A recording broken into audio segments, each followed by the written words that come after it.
শিক্ষক ছাত্র বন্ধন রক্ষার স্বার্থে বর্তমান ভিসির অবিলম্বে পদত্যাগ করতে হবে অথবা তাকে অপসারণ করতে হবে, এর কোনো বিকল্পই নেই।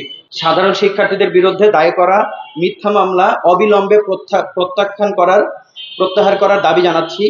সেখানে কুয়েটের 22 জন শিক্ষার্থীকে ইতোমধ্যেই মামলা করা হয়েছে এবং কুয়েট প্রশাসনের পক্ষ থেকে তারা 37 জনকে ইতোমধ্যে বহিষ্কার করার আদেশ দিয়েছে। 18ই ফেব্রুয়ারিতে ঘটে যাওয়া একটা নৃশংস ঘটনা কুয়েট ক্যাম্পাসে, যেখানে কিনা ছাত্র দল এবং যুব দলের সশস্ত্র সন্ত্রাসী বাহিনী, আমি বলবো যে তারা আমাদের ক্যাম্পাসের নিরস্ত্র শিক্ষার্থীদের উপর হামলা করে। প্রযুক্তি বিশ্ববিদ্যালয়ের সাবেক শিক্ষার্থীরা একসাথে জড়ো হয়েছে। আপনারা কারণ অলরেডি ইতোমধ্যে জানেন যে আমাদের, এবং এই হামলা করার পিছনে অন্যতম যে কারণ ছিল, এটা আসলে পানির মতো পরিষ্কার, সেটা কুয়েট ক্যাম্পাসে যেখানে এখন বর্তমানে অন্তত লিখিতভাবে ছাত্র রাজনীতি নিষিদ্ধ, সেখানে আবার ছাত্র রাজনীতিকে পুনর্বাসন করার একটা প্রচেষ্টাই সেই হামলা। তাদের নিজেদের যেই সন্ত্রাসী কর্মকাণ্ড সেগুলা করার মাধ্যমে তারা জাহির করার চেষ্টা করে যে না, আমরা সাধারণ শিক্ষার্থীর তুলনায় অনেক ক্ষমতাশালী, কিন্তু সাধারণ শিক্ষার্থী আর আগের মতো নেই সারা বাংলাদেশে। এই 5ই আগস্টের জুলাই গণঅভ্যুত্থানের পরে সাধারণ ছাত্রদের যে কি পরিমাণ ক্ষমতা, এটা বাংলাদেশের প্রত্যেকটা মানুষ, আশা করি আপনারা সবাই আমরা বুঝে গেছি যে আমরা সাধারণ শিক্ষার্থী যদি একসাথে একত্রিতভাবে কাজ করতে পারি, তাহলে আসলে বাংলাদেশের কোনো অপশক্তি আমাদের বিরুদ্ধে রুখে দাঁড়াতে পারবে না ইনশাআল্লাহ।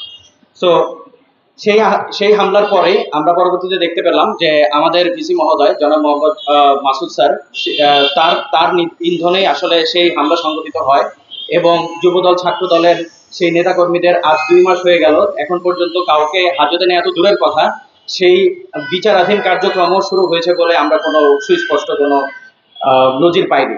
কিন্তু ইতোমধ্যেই ক্যাম্পাস খোলা হয়নি, অনির্দিষ্টকালের জন্য ক্যাম্পাস বন্ধ করে দিয়ে, যেখানে কিনা বাকি সকল ক্যাম্পাস ইতোমধ্যেই খুলে শিক্ষার্থীরা ক্লাস কার্যক্রম শুরু করে দিয়েছে। তো আমরা আজকের এই প্রেস ব্রিফিং এর মাধ্যমে নাম্বার 2, অবিলম্বে 37 জন শিক্ষার্থীর বহিষ্কার আদেশ প্রত্যাহার করতে হবে, এবং নাম্বার 3, শিক্ষার্থীদের ন্যায়সঙ্গত দাবির প্রতি সংহতি প্রকাশ করে আমরা আবারও বলছি, এর কোনো ধরনের বিকল্প নেই। 2 মাস হয়ে গেল, এখন পর্যন্ত সেই অন্যায়ের বিচার কার্যক্রম কোনো কিছুই কুয়েট প্রশাসন ভালো মতো এক্সিকিউট করেনি, কারণ তারাই আসলে সেই সশস্ত্র হামলার পিছনে মূল ইন্ধনদাতা। আর কুয়েটের সাধারণ শিক্ষার্থীদেরকেও আমরা বলবো, যারা বিশেষ করে কারেন্ট স্টুডেন্ট, এইরকম আসলে নিপীড়নের শিকার কুয়েট ক্যাম্পাস কেন, সারা বাংলাদেশে আসলে নতুন না। বিগত 16 বছরের স্বৈরাচার সরকারের সময় আমরা দেখেছি যে, বিশেষ করে ছাত্রলীগের কথা বলতে পারি, ছাত্রলীগ যেভাবে দমন নিপীড়ন প্রত্যেকটা ক্যাম্পাসে চালিয়েছে, বিশেষ করে আমাদের কুয়েট ক্যাম্পাসে ছিনতাই, রাহাজানি, ইয়াবা, তারপরে চাঁদাবাজি, এবং একই সাথে শিক্ষক এবং ছাত্র উভয়কে মারধর থেকে শুরু, এমন কোনো অপকর্ম নেই যে বিগত শাসন আমলে ছাত্রলীগ ক্যাম্পাসগুলোতে করেনি, অন্তত কুয়েট ক্যাম্পাসে। আর কুয়েট ক্যাম্পাসে আপনারা শুনে থাকবেন যে তুলনামূলক রাজনীতি কম থাকার পরেও আসলে এই অবস্থা, তাহলে বুঝেন যে বাকি ক্যাম্পাসগুলোর আসলে কি পরিমাণ খারাপ অবস্থা ছিল বিগত শাসন আমলের সময়। এবং মিডিয়াতে সবচেয়ে বেশি যেই ক্যাম্পাসগুলোকে আমরা দেখি, তাদের বিশেষ করে হয় ঢাকার ভিতরের ক্যাম্পাসগুলা অথবা ঢাকার বাইরে বড় বিশ্ববিদ্যালয় যেগুলো, যেখানে বিশেষ করে বিশ্ববিদ্যালয় যেগুলোতে স্টুডেন্ট সংখ্যা অনেক বেশি, সেগুলো হয়তোবা মিডিয়াতে আপনারা কভারেজ অনেক বেশি পান। কিন্তু বাংলাদেশে প্রথম সারির যেই 4টা ইঞ্জিনিয়ারিং বিশ্ববিদ্যালয়, এর মধ্যে বুয়েটের কথা যদি বাদ রেখে বাকি 3টা বিশ্ববিদ্যালয় বলি, ইঞ্জিনিয়ারিং বিশ্ববিদ্যালয়, এই ইনস্টিটিউটগুলোতে কত ধরনের যে দমন নিপীড়ন চলেছে বিগত 16 বছর, এটা আপনারা মিডিয়ার ভাই বোন আপনারা সবাই আশা করি জানেন।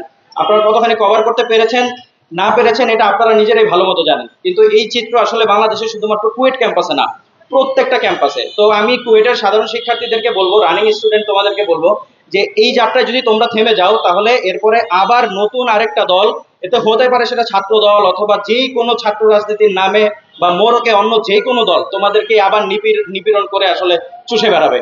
যে নিপীড়নের শিকার আমরা হয়েছি ক্যাম্পাসে থাকাকালীন সময়ে, আমরা চাই না যে আমাদের জুনিয়র যারা এখন রানিং ব্যাচের স্টুডেন্ট এবং পরবর্তীতে যারা কুয়েট ক্যাম্পাস সহ যেই কোনো বিশ্ববিদ্যালয়, পাবলিক বিশ্ববিদ্যালয় হোক অথবা প্রাইভেট বিশ্ববিদ্যালয় অথবা ন্যাশনাল বিশ্ববিদ্যালয় অথবা বাংলাদেশের যেই কোনো বিশ্ববিদ্যালয় হোক না কেন, তারা যেন রাজনৈতিক কোনো ধরনের দমন নিপীড়নের শিকার না হয়, এই কারণেই আমরা আওয়াজ তুলতেছি। তো আমরা তোমাদেরকে বলবো, তোমরা এই যাত্রায় পিছুপা হবা না ইনশাআল্লাহ, যেন আমরা বুঝাই দিতে পারি যে সাধারণ শিক্ষার্থীদের আন্দোলনের উপরে, সাধারণ শিক্ষার্থীদের চাওয়ার উপরে এখানে অন্য কোনো মদতপোষ্ট বাহিনী কেউ রেহাই পাবে না এবং সাধারণ শিক্ষার্থীদের উপর কেউ আসলে দমন নিপীড়ন চালাতে পারবে না।